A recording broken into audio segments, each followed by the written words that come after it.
Good morning, everyone, and welcome once again to Wacky Wednesday. So, recently I was invited for a barbecue in a beautiful little condo on Orchard Road.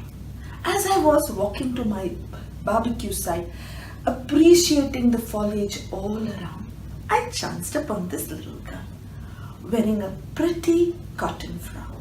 I even remember the color. It was light orange. She had twirly hair and she was bouncing up and down. Something about her made me stand in my tracks. And I said to her, "You pretty little girl." She looked up and said, "My teacher says that too, but my friends say I'm weird." I sat down at her level, looked her straight in her eyes and said, "You're not weird. You're pretty as a princess." She looked at me and said, "Which princess am I?"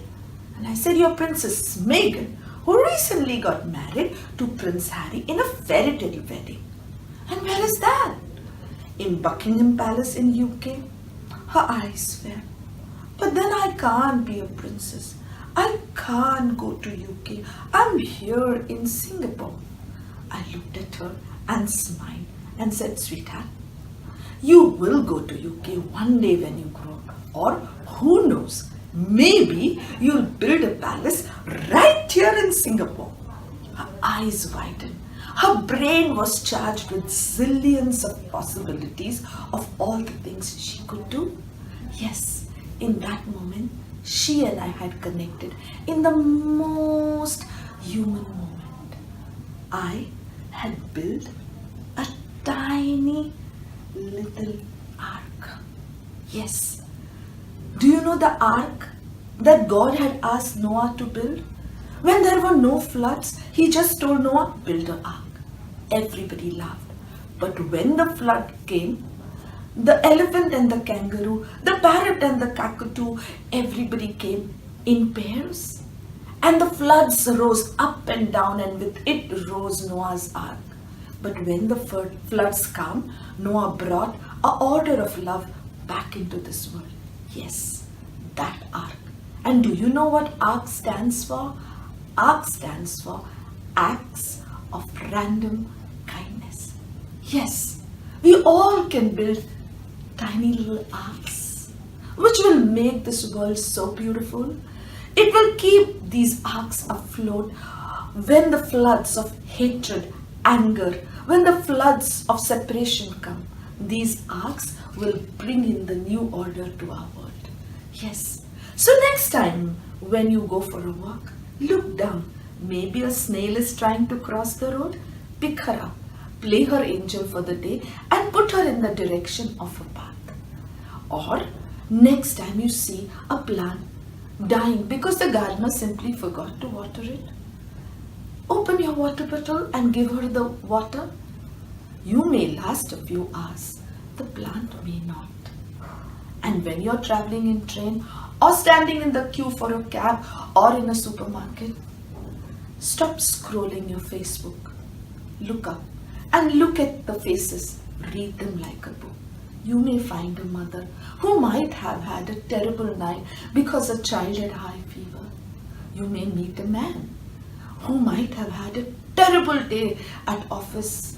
His boss must have breathed down his neck, or who knows, he could have gotten retrenched.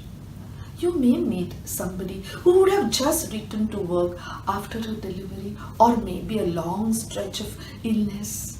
You never know what kind of problems people have.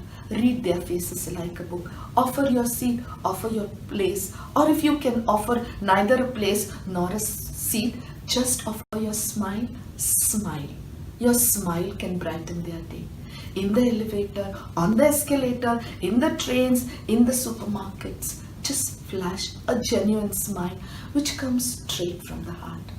And remember all the lovely arcs you yourself would have traveled.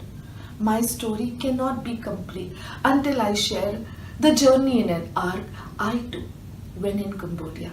Yes, me and my family had gone visiting Cambodia, and there is this beautiful sunset where everybody goes to see on the backdrop of those ancient temples. And as we were walking towards the steps of the temple, this little Cambodian boy kept on saying, "Mom, buy this flute. Mom, this flute, cheap flute, cheap flute.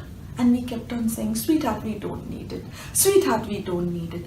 I had my 2-year-old on my waist, and I was holding on to my 6.5-year-old. We were all walking up, and he kept on following. Finally, we struck a conversation. I asked him, what's your name? He said, Chai. I said, do you know, we call tea chai in Hindi back in my country? Chai smile. Maybe because I'm like tea, I'm dark. He looked at my son. By now, my son was walking, or rather trotting ahead. Chai liked him. Chai started following him. We watched as the two boys started climbing up the stairs. Chai held Mallar's hand. After a while, they started playing. Chai forgot he had to sell his flutes. He started playing with Mallar. It was a beautiful sight. They played, forgetting their age, forgetting their race, forgetting their religion, forgetting their language. They were just two human babies connected in a space of love. The sun set gradually. The whole world was enveloped in beautiful, colorful twilight. The stars started coming up one by one. It was now to go back home. I looked at Chai. I wanted to buy all his flutes. So I told Chai, Chai, give me a few flutes. He looked at me and smiled, the most beautiful smile, and offered a flute to Mallar. He said, no ma'am, this is my gift to Mallar. Years have rolled by. Mallar is 16 today. But Chai took us on his ARK in that beautiful evening in Cambodia, and till date, the memories of that ARK linger in my heart and the heart of my entire family. Thank you, Chai, for making me realize that ARKs can be built by just anybody who has love. Whether you have resources or no, whether you have money or no, whether you have this and that, doesn't matter. All you need is a heart full of love to do acts of random kindness and build as many lovely little ARKs. Thank you.